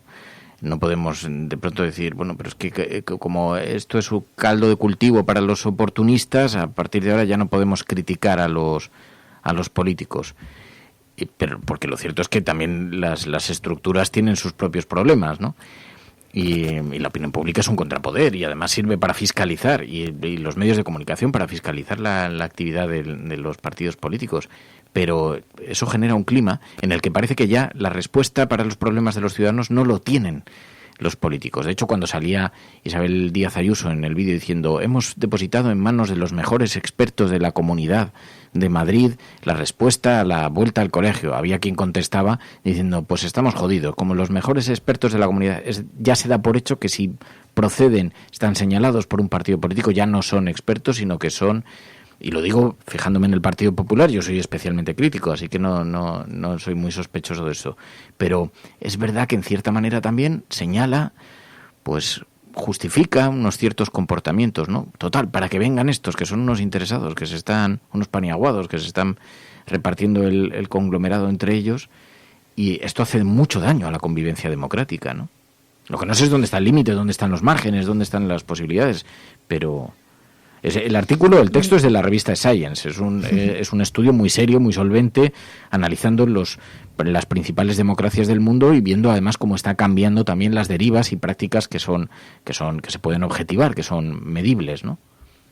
Pero sí es interesante, además, ahora mismo, en este preciso momento, con todo lo que nos ha traído la pandemia, ver cómo se está empezando a intentar laminar, no sé si se está consiguiendo digamos en la opinión pública o no, pero por ejemplo ese prestigio, digamos ese respeto que todavía podían tener ciertas profesiones, ¿no? Los científicos, los investigadores, en este caso Estados Unidos, por ejemplo, hay un debate muy muy fuerte con respecto a cómo lo están gestionando los grandes expertos, pues desde Anthony Fauci, que es digamos la cara más visible, a otros muchos médicos o realmente profesionales muy respetados, aunque allí todavía hay bastante consenso. En España lo estamos viendo con Fernando Simón y con algunos otros científicos, y sí es interesante porque claramente los cargos políticos digamos tienen un cierto descrédito acumulado que va a costar mucho recuperar, que además algunos líderes no solo lo están casi fomentando, ¿no? No están intentando combatirlo, sino que parece más bien que lo están profundizando. Pero también si empieza a afectar a otros sectores y a otras profesiones o digamos personalidades que hasta ahora gozaban de un prestigio bastante alto, pues sí que podemos vernos un poco carentes de referentes, y esto sí puede ser un problema. María. Me gustaba una cosa que comentaba por aquí Sinsag, decía, y creo que lo resumía muy bien, la situación en la que nos encontramos ahora y los riesgos que hay viendo la crispación política que estamos viviendo. Decía, la antipolítica es eso que aparece cuando la política no sirve para solucionar los problemas reales de la ciudadanía.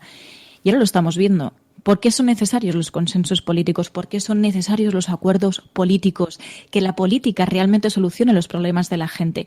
Es verdad que no podemos tener la visión esa naif, ¿no? De no es difícil hacer ciertos acuerdos, negociar debería ser más fácil. Evidentemente es difícil, la situación es complicada, el contexto es complicado, el Congreso está dividido.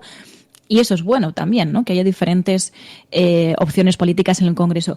Pero sí que creo que habría que hacer esa reflexión. El riesgo de que la antipolítica se coma a la política. Y yo creo que en eso es lo que nos estamos jugando, ¿no? Que si realmente la política va a ser útil o no en un momento tan determinante como este, porque ahí está el riesgo de que los de la antipolítica sigan avanzando y entonces nuestras democracias se sientan debilitadas. Yo no tengo una respuesta para esto, porque está viendo y efectivamente vemos, hay algunos que hacen méritos para que la política no goce del mejor de los prestigios y los hacen cada día, ¿no? Y se someten a la crítica, y eso es lógico y es justo, ¿no? Porque además se dedican a la provocación sistemática y son representantes públicos que tienen mucha repercusión. Pero sin saber exactamente dónde deberíamos poner los márgenes, dónde deberíamos poner el marco, esta desconfianza no puede traer nada positivo. Yo creo que en eso coincidimos todos, ¿no? Y también creo que el sectarismo es muy negativo y todos caemos en algunas ocasiones en este asunto. Está ocurriendo algo. Quizá deberíamos entender que la política tiene que ser mucho más flexible de lo que nos imaginábamos. No es posible pensar que hoy las prácticas políticas, con un reto tan gigantesco, tan global, tan compartido, que ha irrumpido con tanta velocidad de golpe en la sociedad como en la pandemia, la batalla contra la pandemia, requiere de actitudes políticas diferentes a las que la situación, la sociedad, los retos requerían hace solamente un año. Es decir, el consenso político que nosotros aquí hemos aplaudido, además el disenso por lo que decía María, porque que el Parlamento esté fraccionado, que hay una generación que lo pone como elemento clave en la disfunción política. No funciona porque, mirar, está fraccionado el Parlamento. Para nosotros, en nuestra opinión, lo que retrata en realidad es que están mejor representadas todas las sensibilidades políticas y obliga a negociar, y eso no parece que fuera negativo. Y además, que no haya siempre acuerdos no siempre es negativo, porque los partidos no tenían por qué renunciar a sus ideas. Pero también la política tiene que ser un elemento de acuerdo vivo, que responda a los intereses y que responda a las necesidades concretas del momento. Lo que no puede ser es que vivamos instalados en prejuicios y no estemos dispuestos a revisarlos. Tenemos de pronto un reto que nadie había imaginado hace un año. Un reto que ha puesto patas arriba no solamente la economía del globo, los puestos de trabajo de miles de personas, entre los que os encontráis muchos de los oyentes, los proyectos que estabais emprendiendo muchos otros oyentes. Hay gente entre nuestros oyentes que había montado, por ejemplo, un gimnasio de esgrima. Hay otros que estaban montando un pequeño taller de enmarcado de cuadros. Bueno, todo eso se ha catapultado con la crisis. Y de pronto la política necesita de nuevos acuerdos, y necesita de nuevas normas, y necesita de flexibilidades. Por ejemplo, os pongo un ejemplo muy concreto en el que yo estoy de acuerdo. Sé que hay mucha gente que no está de acuerdo, pero que yo he tenido la oportunidad de debatir además en televisión con algunos que se dicen liberales o conservadores en los debates. En un momento como este, en el que tenemos que generar puestos de trabajo, es una necesidad imperiosa, imprescindible. Y tenemos que renunciar a algunas cosas, como por ejemplo ciertas defensas que hacíamos hace solamente un año. La ocupación del espacio público. El espacio público tiene que servir también para esto, para garantizar unos márgenes y unas posibilidades. Por ejemplo, yo lo he visto con las terrazas en Madrid. En un momento como este, si hay que flexibilizar las licencias que se conceden a restaurantes, bares, etcétera, para poder sacar a la calle, son espacios públicos, sacar a la calle lo que dentro de los locales es imposible, que es la concentración de gente, a lo mejor tenemos que replantearlo. A lo mejor cuestiones que antes nos parecían valores inviolables, tenemos que ser flexibles y plantearlo porque estamos ante una situación de emergencia, porque la caída del castillo de naipes que se puede producir ahora con la segunda ola de contagios, como nos conduzcan a un nuevo confinamiento, va a ser desastrosa en materia de empleo. Y en materia de empleo somos tú y yo.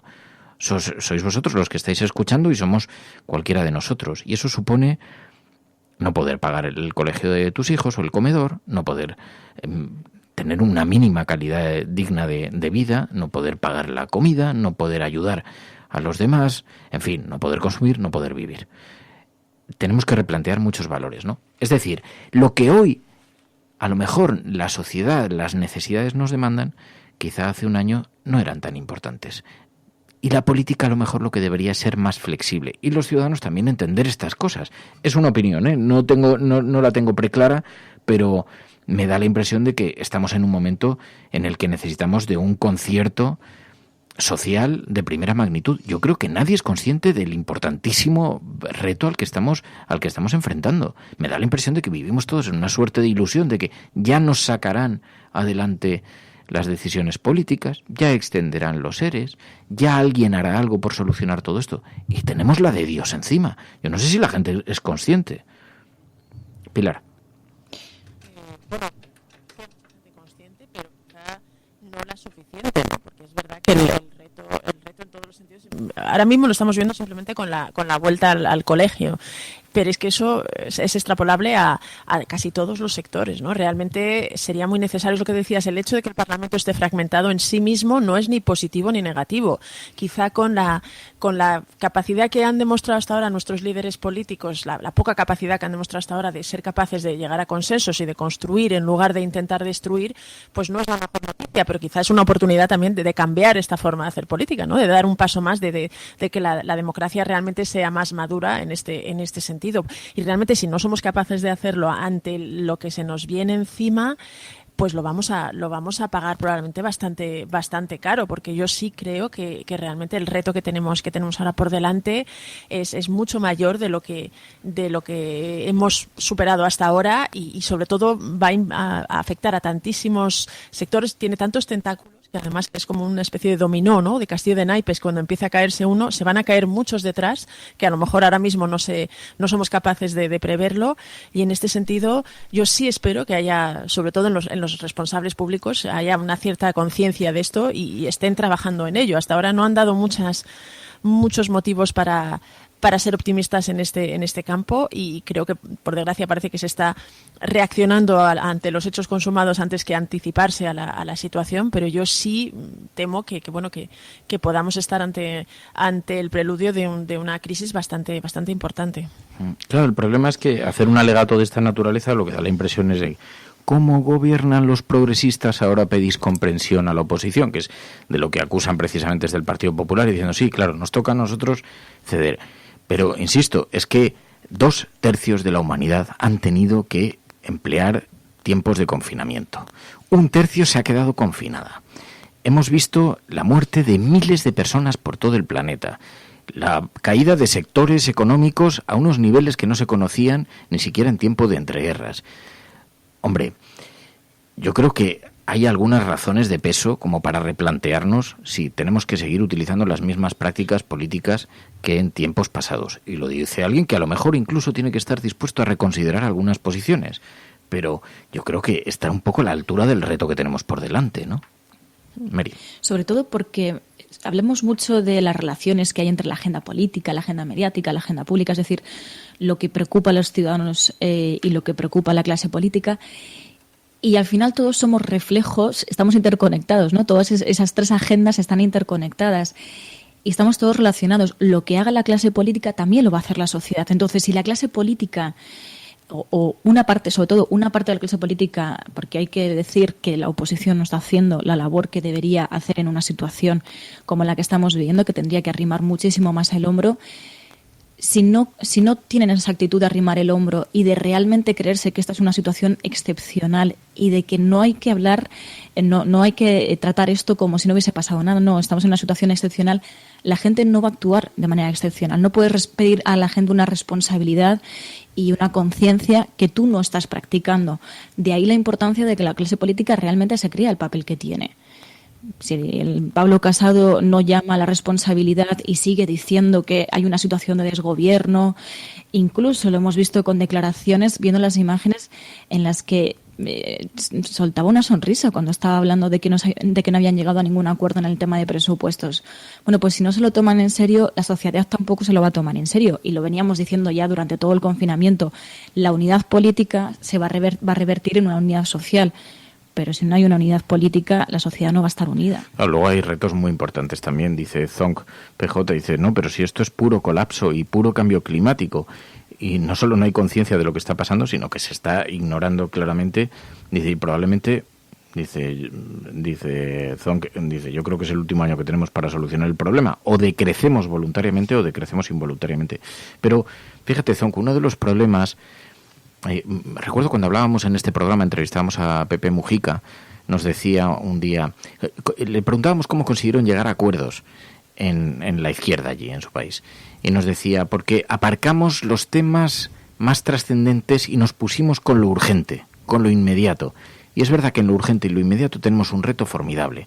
Podemos después discutir sobre si el modelo produce más perjuicio que beneficio, si el capitalismo provoca más daño que ayuda a los ciudadanos. Podemos hablar de muchas cosas, pero en lo inmediato tenemos que tomar medidas inmediatas y urgentes porque la situación es insostenible. En lo inmediato, en lo urgente. Miles de personas se van a quedar sin trabajo en los próximos meses. A nadie se le escape esto. Y estamos un poco como el que camina por una barandilla mirando, sabiendo que en algún momento se puede caer puente abajo. Entonces, bueno, mientras yo esté en la barandilla no pasa nada. Pero es que el abismo no es una cuestión, es que es un hecho objetivable y obvio. Si hemos parado el sistema productivo durante 2 meses y medio, es imposible. Si tenemos legislaciones que están atrapando a un montón de pequeños comercios, de tiendas, de bares, de discotecas, pues es que no hay más que salir a dar un paseo por el centro para ver la cantidad de tiendas que han colgado el cartel de se vende. Tiendas que hasta hace nada eran comercios, que yo recuerdo perfectamente, pequeños comercios de ropa, de artículos de decoración. Esos son puestos de trabajo, son gente que estaba allí viviendo de esto. Y esa gente está desaparecida y de momento hay algunas ayudas sociales, los ERTES. Los ERTES que parecen el gran salvavidas y que están mermando la capacidad adquisitiva de miles de personas de golpe. Porque los ERTES no se mantienen, el ERTE no te mantiene tu sueldo en los mismos índices. A medida que van pasando los meses se va reduciendo y recorta tu capacidad adquisitiva de forma gigantesca. Yo estoy de acuerdo en que tenemos que empezar a aprender a renunciar a ciertas cosas y renunciar a lo superfluo. Y tenemos que empezar a observar también el decrecimiento como una opción política y como una opción de vida incluso. Y entender que el consumo no puede estar colocado sobre... Pero a todo el mundo le gusta salir a tomar una cerveza con sus amigos. Entonces no entremos tampoco en debates que nos hagan perder la perspectiva. Es decir, el consumo per se dependerá de lo que consumas. O es que no compramos pan, o es que no compramos un refresco o comida. Pero no solo eso, incluso las pequeñas cosas que comentabas, ¿no? El gimnasio de esgrima, por ejemplo. Eso también, esos pequeños proyectos, o la gente que a lo mejor pues pone una tiendecita de productos psicológicos. El gimnasio de esgrima, que lo he colocado como ejemplo, que montó Eufrasio, que fue uno de los impulsores del 15M, que lo hemos entrevistado aquí en el programa, que está pasando dificultades muy serias y ha tenido que negociar con la persona a la que le alquiló el local, y ha tenido que llegar a negociaciones con ellos porque evidentemente 3 meses... Empiezas un proyecto, alquilas un local y 3 meses de frenazo y luego unas medidas muy difíciles de asumir para cualquiera, pues te colocan en una situación. Es decir, no estamos hablando de un capitalista con sombrero sentado en Wall Street en una oficina, estamos hablando de gente que emprende sus proyectos, que quiere vivir de eso, que lleva años sometido a trabajar en puestos de trabajo donde otros eran los que le ordenaban y que ahora toma la iniciativa de montarse su propia guerra porque le apetece, y se encuentra de pronto con un lío como este. Pues a lo mejor los ayuntamientos tienen que flexibilizar ciertas cuestiones, como le puede pasar en este caso o en otros tantos de bares, de un montón de cosas que conocemos. Así que, bueno... Sí, por ejemplo, es una de las reivindicaciones de los autónomos y de muchos emprendedores, ¿no? La cantidad de trabas burocráticas que existen en España a la hora de crear un pequeño negocio y de empezar, de echar a andar, ¿no? Es verdad que quizás sería el momento a lo mejor de replanteárselo. Aquí la legislación es muy garantista y te exige una serie de compromisos y de digamos de avales y toda una serie incluso de pago de impuestos, ¿no? Que muchas veces se quejan o digamos lo ponen como ejemplo de por qué hay tan poco o falta mucha gente que podría animarse a emprender, no lo hace ante estos obstáculos y estas trabas que hay. Bueno, pues sería interesante a lo mejor replantearse el modelo, ¿no? O yo por no lo menos sé reflexionar que sobre tenemos ello. una situación de emergencia y que alguien tiene que coger el timón. Y que en una situación de emergencia, obviamente no estamos navegando en el barco en las mejores condiciones y con la tierra a la vista. Estamos en un tormentón de cojones y el barco que llevábamos está haciendo aguas por un montón de sitios. Estoy de acuerdo que con este barco a lo mejor no llegamos a destino y que incluso cuando salga el sol la navegación va a ser muy difícil, pero en este momento estamos en la tormenta. Y como dice Augusto, y además yo creo que retratas, Augusto, con tu mensaje exactamente a lo que me refiero. Dice, yo llevo en el paro desde el 10 de julio. Aún no se han resuelto con mi solicitud de prestación de desempleo. Llevo 2 meses sin cobrar un euro. A lo mejor hay gente que nos esté escuchando que diga, bueno, yo tendría recursos para sobrevivir durante 2 meses sin cobrar un solo euro. Es decir, pagar el alquiler, pagar la comida, pagar la calefacción ahora en invierno. 2 meses sin cobrar un solo euro, que supone al principio pedir dinero a tus amigos mientras esto se va resolviendo, o a tus familiares si es que pueden hacerlo, contar con la ayuda de los demás y esperar. Es una auténtica tragedia, es un auténtico drama. Y el caso de Augusto es el caso de miles de personas. Y yo, que soy crítico con el capitalismo, crítico con el exceso... Oye, la estructura de la cafetera es la que es. Con el exceso con el abuso sobre el medio ambiente, sobre el clima, pero estamos en una situación de emergencia que tenemos que hacer algo de forma inmediata y eso requiere consenso y eso requiere estar a la altura de esta situación y a partir de ahí empezar a trabajar de forma paralela por cambiar este mundo, porque la siguiente nos lleva por delante sin ninguna duda. Pero es que, claro, es muy y luego grave. una cosa que también quiere decir, el consenso también requiere pequeñas cesiones. No puedes pretender ganar todo. Para ponerte de acuerdo con alguien, también el otro tiene que ganar algo, ¿no? Que eso a veces es quizá lo que nos dificulta incluso en algunas discusiones o en general en el día a día, ¿no? Y desde luego en la política lo estamos viendo, ¿no? Parece que nadie está dispuesto a ceder, o al menos en las manifestaciones públicas, y al final llegar a acuerdos implica pequeñas cesiones, es inevitable. Y luego aquí también creo que no hay que dejar de lado la posición que toman los medios de comunicación en este consenso político. Es muy difícil que haya consenso político en este país cuando las exigencias de unos partidos tienen un tratamiento informativo y las exigencias de otros tienen un tratamiento informativo mucho mejor. Por ejemplo, cuando Ciudadanos habla de que ellos quieren una tregua política, sin embargo siguen vetando a formaciones como Esquerra Republicana, eso es un veto, y hay que llamarlo veto, no se le puede llamar tregua política. Sin embargo, muchos medios de comunicación no vemos que esto se considere un veto.